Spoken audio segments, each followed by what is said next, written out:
ആദ്യഘട്ട വോട്ടെടുപ്പ് നടക്കുന്ന മണ്ഡലങ്ങളിൽ നാമനിർദ്ദേശ പത്രികാ സമർപ്പണം ഇന്ന് അവസാനിക്കും. വിവിധ സംസ്ഥാനങ്ങളിലെയും കേന്ദ്രഭരണ പ്രദേശങ്ങളിലെയും 102 മണ്ഡലങ്ങളാണ് ആദ്യഘട്ടത്തിൽ വിധിയെഴുതുക. തമിഴ്നാട്ടിൽ കെ അണ്ണാമലൈ, ദയാനിധി മാറൻ എന്നീ പ്രമുഖരും ഇന്ന് പത്രിക നൽകും. രാകേഷാണ് വാർത്തയുടെ വിശദാംശങ്ങളുമായി ന്യൂസ് ഡെസ്കിൽ നിന്ന് ചേരുന്നത്. രാകേഷ്, ഇന്ന് ആദ്യഘട്ട വോട്ടെടുപ്പ് നടക്കുന്ന മണ്ഡലങ്ങളിലെ നാമനിർദ്ദേശ പത്രികാ സമർപ്പണത്തിന്റെ അവസാന തീയതി ഇന്നാണെന്നിരിക്കെ എന്തൊക്കെയാണ് അതിന്റെ വിശദാംശങ്ങൾ? അശ്വതി, രാജ്യം തെരഞ്ഞെടുപ്പ് ആവേശത്തിലാണ്. ഏതായാലും 7 ഘട്ടമായാണ് ലോക്സഭാ തെരഞ്ഞെടുപ്പ് നടക്കുന്നത്. ഈ ലോക്സഭാ തെരഞ്ഞെടുപ്പിൽ ആദ്യഘട്ട പോളിംഗ് നടക്കുന്നത് 102 മണ്ഡലങ്ങളിലാണ്. ഈ 102 മണ്ഡലങ്ങളിൽ 97 മണ്ഡലങ്ങളിലെ പത്രികാ സമർപ്പണത്തിലുള്ള സമയപരിധിയാണ് ഇന്ന് അവസാനിക്കുന്നത്. ബീഹാറിലെ 5 മണ്ഡലങ്ങൾ ആദ്യഘട്ടത്തിൽ വോട്ടെടുപ്പ് നടക്കുന്നുണ്ട്. എന്നാൽ ബീഹാറിൽ ആഘോഷങ്ങൾ നടക്കുന്നതിനാൽ നാളെ വരെ ബീഹാറിൽ പത്രികാ സമർപ്പണത്തിന് സമയമുണ്ട്. അങ്ങനെ 97 മണ്ഡലങ്ങളുടെ പത്രികാ സമർപ്പണം ഇന്നും 5 മണ്ഡലങ്ങളുടെ പത്രികാ സമർപ്പണം നാളെയും നടക്കും.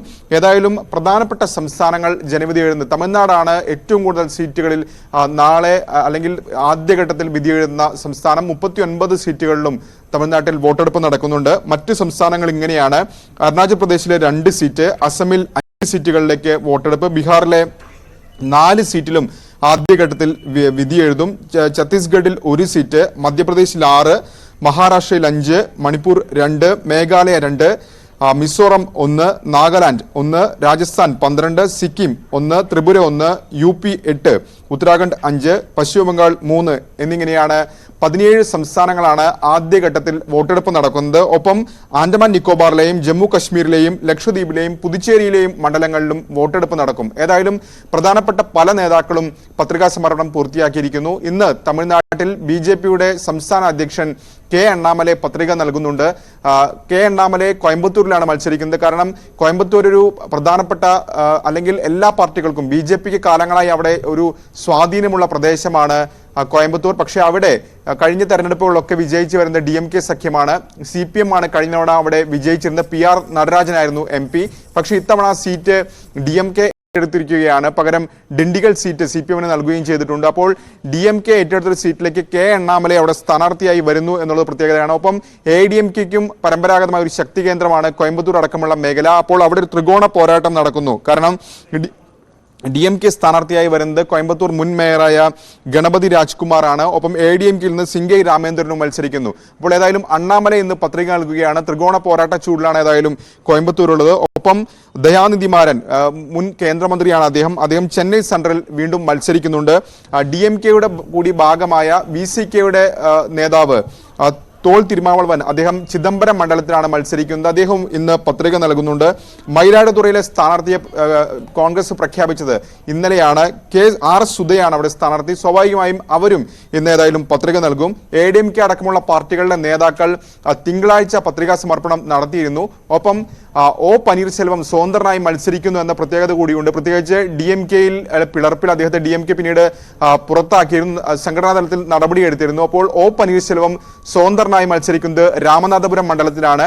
അവിടെ മുസ്ലിം ലീഗാണ് മത്സരിക്കുന്നത്. പക്ഷേ OPSനെ അവിടെ 5 O പനീർശെൽവം എന്നു പേരുള്ള വിമതർ കൂടി 4 പേർ കൂടി OPS എന്ന പേരിൽ O പനീർശെൽവം എന്ന പേരിൽ അപരന്മാർ മത്സരരംഗത്തുണ്ട്. അപ്പോൾ അവസാന ദിനമായി എന്ന് ആ പേരുള്ള കൂടുതൽ പേർ രംഗത്ത് വരുമോ എന്ന കൗതുകം കൂടി നിലനിൽക്കുന്നുണ്ട്.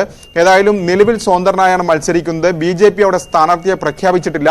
പക്ഷേ ഈ അവസാന ദിവസമായി ഇന്ന് ഏതെങ്കിലും തരത്തിൽ പ്രഖ്യാപനം BJP നടത്തുമോ എന്നാണ് ഉറ്റുനോക്കുന്നത്. കാരണം പ്രധാനമന്ത്രി ഒരുപക്ഷെ രാമനാഥപുരത്ത് മത്സരിച്ചേക്കുമെന്ന റിപ്പോർട്ടുകൾ ഉണ്ടായിരുന്നു.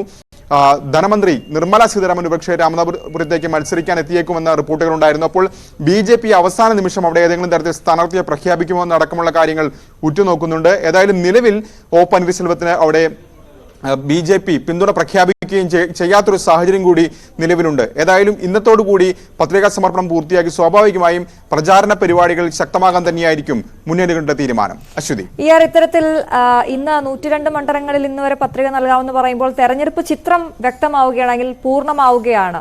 ആ മണ്ഡലങ്ങളിലൂടെ, പ്രധാനപ്പെട്ട മണ്ഡലങ്ങളിലൂടെ ഒന്ന് കണ്ണോടിക്കുമ്പോൾ ഏറ്റവും എടുത്തു പറയേണ്ട കാര്യങ്ങൾ എന്തൊക്കെയാണ്? തീർച്ചയായും അശ്വതി നേരത്തെ സൂചിപ്പിച്ച പോലെ തന്നെ ഏറ്റവും പ്രധാനപ്പെട്ട ഒന്ന് തമിഴ്നാട് തന്നെയാണ്. കാരണം തമിഴ്നാട്ടിൽ ഇത്തവണ DMK കഴിഞ്ഞ തവണ വലിയ മുന്നേറ്റമുണ്ടാക്കിയ സംസ്ഥാനമാണ് തമിഴ്നാട്. നിലവിൽ ഇന്ത്യ സഖ്യം വലിയ മുന്നേറ്റമുണ്ടാക്കിയ സംസ്ഥാനമാണ് തമിഴ്നാട്. 39ൽ 38 സീറ്റുകളും വിജയിച്ചു. തേനി സീറ്റ് മാത്രമാണ് അന്ന് പരാജയപ്പെട്ടത്. ഇത്തവണ പക്ഷേ BJP ADMK മുന്നണിയിലില്ല. ADMK അവിടെ മറ്റു കക്ഷികളുമായി കൂട്ടിച്ചേർന്നുകൊണ്ടാണ് സഖ്യം രൂപീകരിച്ചിരിക്കുന്നത്. MDMK ഒപ്പം തന്നെ STPA തുടങ്ങിയ പാർട്ടികളുമായി ചേർന്നുകൊണ്ടാണ് സഖ്യം രൂപീകരിച്ചിരിക്കുന്നത്. BJP ആകട്ടെ PMK അടക്കമുള്ള കക്ഷികളുമായി ചേർന്നുകൊണ്ട് ഒരു മുന്നണിയും രൂപീകരിച്ചിരിക്കുന്നു. അങ്ങനെ ഒരു ത്രികോണ പോരാട്ടം വരുന്നുണ്ട്. പക്ഷെ അപ്പോൾ പോലും വലിയ ആത്മവിശ്വാസം ഇന്ത്യ മുന്നണി പ്രകടിപ്പിക്കുന്നുണ്ട്. കാരണം ഇന്ത്യ മുന്നണി കഴിഞ്ഞ തവണത്തെ പോലെ ഒരു വിജയമാണ് ഏതായാലും തമിഴ്നാട്ടിൽ പ്രതീക്ഷിക്കുന്നത്. മറ്റൊന്ന് UP-യിലെ ചില മണ്ഡലങ്ങൾ, പ്രത്യേകിച്ച് പശ്ചിമ UP-യിലെ അടക്കം മണ്ഡലങ്ങൾ തെരഞ്ഞെടുപ്പിലേക്ക് പോകുന്നു എന്നുള്ളതാണ്. അതിൽ ഏറ്റവും പ്രധാനപ്പെട്ട എടുത്തു പറയേണ്ട ഒരു മണ്ഡലമാണ് പിലിഭിത്ത്. അതായത് പിലിഭിത്തിന്റെ രാഷ്ട്രീയമായ പ്രത്യേകത അത് വരുൺ ഗാന്ധിയുടെ സിറ്റിംഗ് സീറ്റാണ്. അവിടെ വരുൺ ഗാന്ധിക്ക് തവണ സീറ്റ് നൽകാൻ BJP തയ്യാറായിട്ടില്ല. പകരം അവിടെ ജിതിൻ പ്രസാദയെ സ്ഥാനാർത്ഥിയാക്കിയിരിക്കുകയാണ് BJP. അപ്പോൾ വരുൺ ഗാന്ധിക്ക് നേരത്തെ തന്നെ സമാജ്വാദി പാർട്ടി വരുൺ ഗാന്ധിക്ക് പിന്തുണയ്ക്കുമെന്നൊരു സൂചനകളൊക്കെ സമാജ്വാദി പാർട്ടി നൽകിയിരുന്നു. അപ്പോൾ വരുൺ ഗാന്ധിയുടെ നിലപാട് എന്തായിരിക്കും? കാരണം പത്രിക നൽകുകയാണെങ്കിൽ ഇന്ന് നൽകണം. അങ്ങനെ പിലിഭിത്തിൽ SP-യുടെ പിന്തുണയോടുകൂടി വരുൺ ഗാന്ധി മത്സരിക്കാൻ തയ്യാറാകുമോ എന്നുള്ളതാണ് ഏറ്റവും പ്രധാനപ്പെട്ട കാര്യം. അതിനിടയിൽ കോൺഗ്രസ് വരുൺ ഗാന്ധിയെ ക്ഷണിച്ചിട്ടുണ്ട് പാർട്ടിയിലേക്ക്. പ്രത്യേകിച്ച് വലിയ രീതിയിലുള്ള അവഗണന BJP-യുടെ ഭാഗത്തുനിന്ന് വരുൺ ഗാന്ധിക്ക് ഉണ്ടായിരിക്കുന്നു. അപ്പോൾ സ്വാഭാവികമായ ഒരു ക്ഷണം കോൺഗ്രസിന്റെ ഭാഗത്തുനിന്നുണ്ടായി. ഒരുപക്ഷെ റായ്ബറേലിയിൽ മത്സരിപ്പിച്ചേക്കും എന്നടക്കമുള്ള സ്ഥിരീകരിക്കാത്ത റിപ്പോർട്ടുകളുണ്ട്. അതിന് വരുൺ ഗാന്ധി തയ്യാറാകുമോ എന്നടക്കമുള്ള കാര്യങ്ങളാണ് ഉറ്റുനോക്കുന്നത്. ഏതായാലും വലിയ മത്സരമാണ് നടക്കുന്നത്. പ്രത്യേകിച്ച് രാജ്യത്തിന്റെ ഭാവി തന്നെ നിശ്ചയിക്കുന്ന തെരഞ്ഞെടുപ്പ്. അപ്പോൾ അതിന്റെ ആദ്യഘട്ടത്തിൽ പത്രികാ സമർപ്പണ സമയപരിധിയാണ് ഇന്ന് അവസാനിക്കുന്നത്. അശ്വതി, അതാണ്